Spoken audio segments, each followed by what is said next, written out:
What is going on, guys? Today we are breaking down the tier list again for these rule breakers, and we'll do an overall view of Team 2 as well, so stay tuned for all of that. Make sure you do subscribe for more content, and we're going to go in and rate all of these players. So to start off, we're going to go with the first SBC that we got in the French right mid, and that is going to be our man Roman, don't know.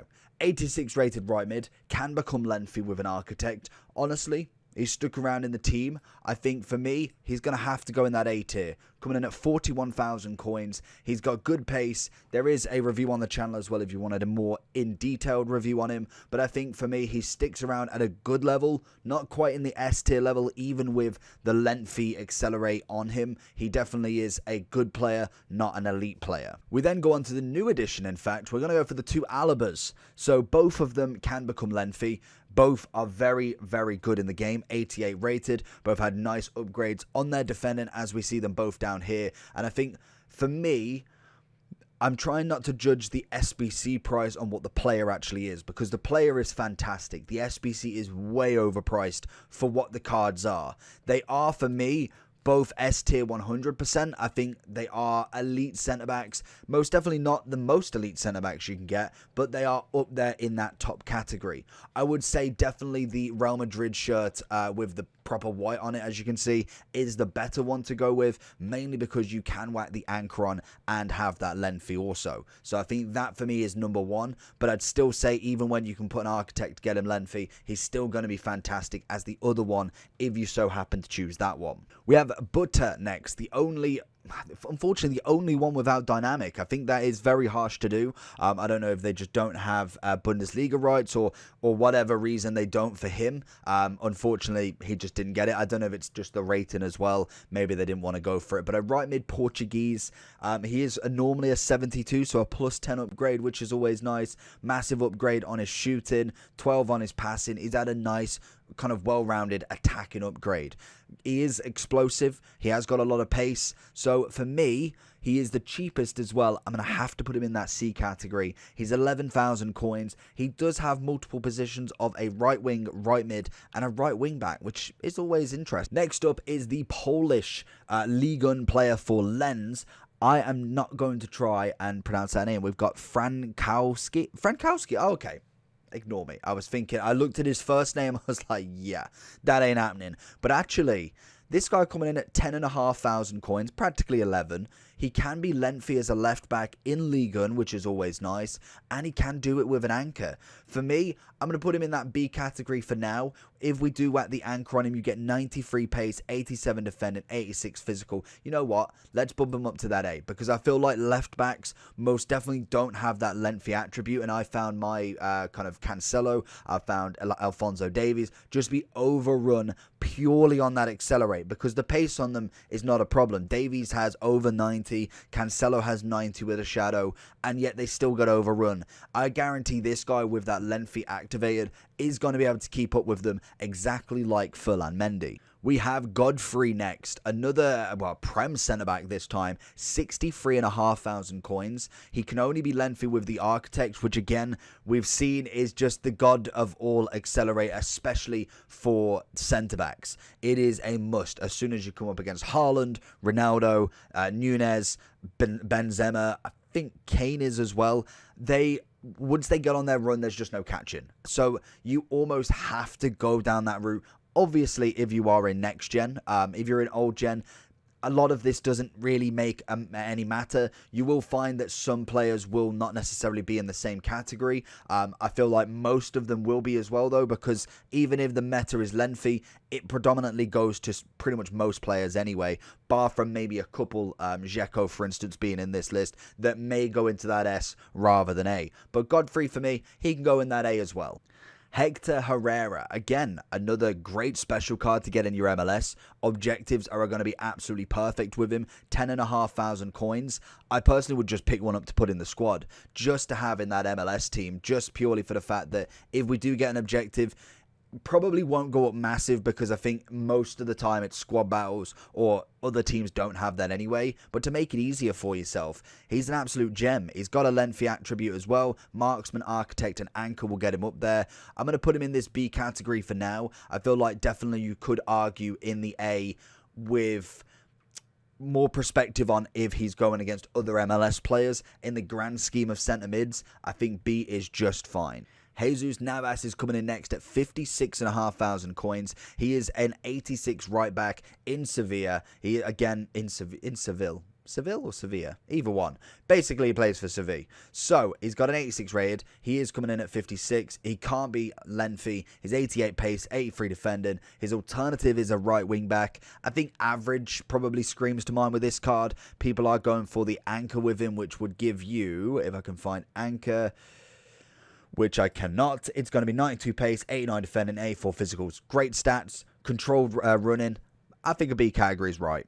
Next up is Arman Zaha, 236,000 coins, and he's not even on this tier list. Let me rectify that. Okay, much better. Zaha's there, 236,000 coins, lengthy with anchor, architect, and marksman. I feel like a lot of people are going to go with that marksman to get that, shooting, dribbling, and physicality up. Turns him into an 87 left wing or an 86 cam. He's definitely going in that S category. 236 after a couple of days is always going to be fantastic. He's got the 5-star, 3-star. Would be really, really nice with a weak foot upgrade, but we can definitely see that in the future with maybe another promo or potential informs or whatever that could have that upgrade. But an S tier, 100%. Next is going to be our man Fekir, and you know the drill. He is always going in that S tier because he is just phenomenal at this game. His left foot is sweet. He's a 4-star, 4-star. Unfortunately can't be lengthy, which would have been really nice and extra bonus for this card, but even without that, 335,000 coins, he's a lovely card to get on with.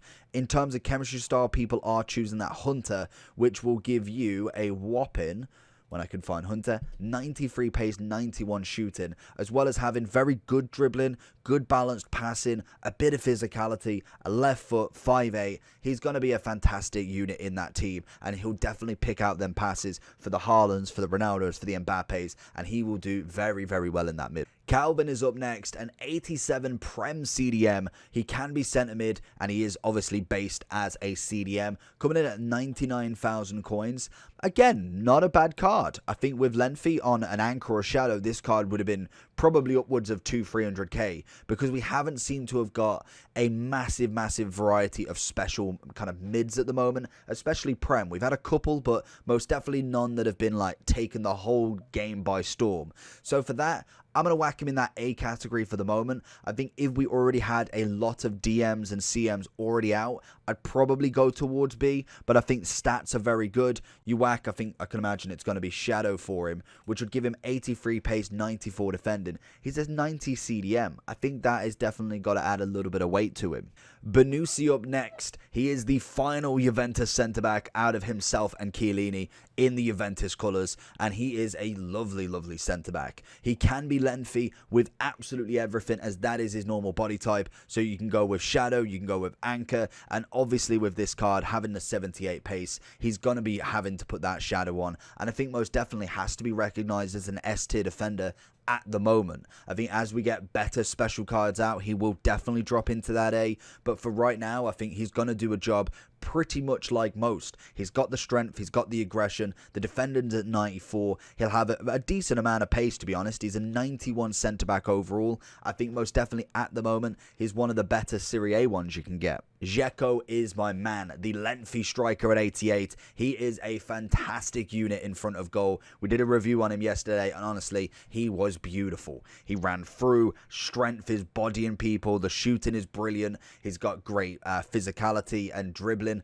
which work really well. Not talking the agile dribbling where he's going around 5 men. I'm thinking on the ball running, he's a powerhouse. He can do them slight turns, and he can get that shot off from long range, short range, on his head, on a volley. He is just a very well put together striker in this version, and obviously the lengthy in new gen is always going to have that bonus, and that's why he's still coming in at 195. Gerard Piqué being one of the last ones. We've got him and Paulinho and obviously CR7, but again, another lengthy centre-back. I know we keep saying it, but that is just going to be the meta at the moment. I think, as everybody could imagine, Shadow will be the chem style for him, coming in at 255,000 coins. I'm getting Scream vibe, PK's vibe from here. Let me try that again. I'm getting Scream PK vibes from this card. That card was absolutely unreal. And this card, again, is going to be a phenomenal addition to La Liga. Next up, Paulinho, the objective that we forgot about, but we can see him now. He's a Brazilian left mid that absolutely costs nothing. But is he worth getting? That is the question. And I think 100% yes. 84 rated card, free to get with just a bit of game time. You can make him lengthy, 93 pace on the base already. You could put a marksman on him to get 91 shooting, 86 dribbling, 85 physical. That is one heck of a free card. I think right now, if I'm looking at left mids, I'm thinking, okay, so we've already got a Sterling special. We're looking at then left side. We're looking at Rashford. We're looking at Neymar. We're looking at a potential Mbappe move position. There's a lot of top-end left mids that you can get. But I think right now, this guy is definitely coming in that A category in terms of what he can offer the team and might drop down a little bit later on. But I think the stats, to be honest, are actually really good for this card. Turns him into an 86 left wing, an 86 centre forward, cam and striker. So very, very versatile in that middle. And the final one, which is the captain of this week, it's going to be our man CR7, a 91 Cristiano Ronaldo rule breaker. To be honest, hasn't had that much of an upgrade. He can still be lengthy with the Architect like his previous card. 1.8 million coins. His gold card is coming in at 500,000 coins. And what you've got different on this card is you've got 2 on the pace, as well as passing, 3 on physical and defending, 5 added on the dribbling, and 3 loss on the shooting. To me, other than obviously the dynamic, clean, love it, it's the first special Ronaldo, I would not pay an extra 1.3 million coins for the same card, but bar from less shooting, a little bit more pace. I feel like that is definitely dynamic hunting, because there is no way that that card is worth 1.8 compared to his gold being 500. It's a good upgrade. It's got a nice upgrade, but I think for me, go with the cheaper option. Save yourself 1.3 mil and go and buy a full team with that. He is an S tier card. If you can get him untradeable in packs, maybe you do go pick him up, you've just got unlimited amount of coins, then fairs. But for me, not worth the coins. Great ability, just very overpriced at the moment. And that is the tier list. We've got a pretty good selection again. We've, again, got less bad cards than we do good cards, which is always nice. Obviously, a good amount of S tier. Alaba does take up 2 spaces in that with the player pick. But again, even then, we've got a great free card. We've obviously got an SBC card in there with our French right mid. And I think, again, some very solid options that you can go with to improve your team this week with some minimal coins, to be honest. You can go with some of the cheaper options. Obviously, like I suggested, that left wing back from Poland. Again, nice little cheap option if you're not looking to spend hundreds and hundreds of thousands across your defense so far. But if you did enjoy this video, make sure you hit that left button on another video. I believe they're bangers chosen for you. And if you want to subscribe, if you've made it this far, and leave a like, and I'll catch you all for the next one. Peace.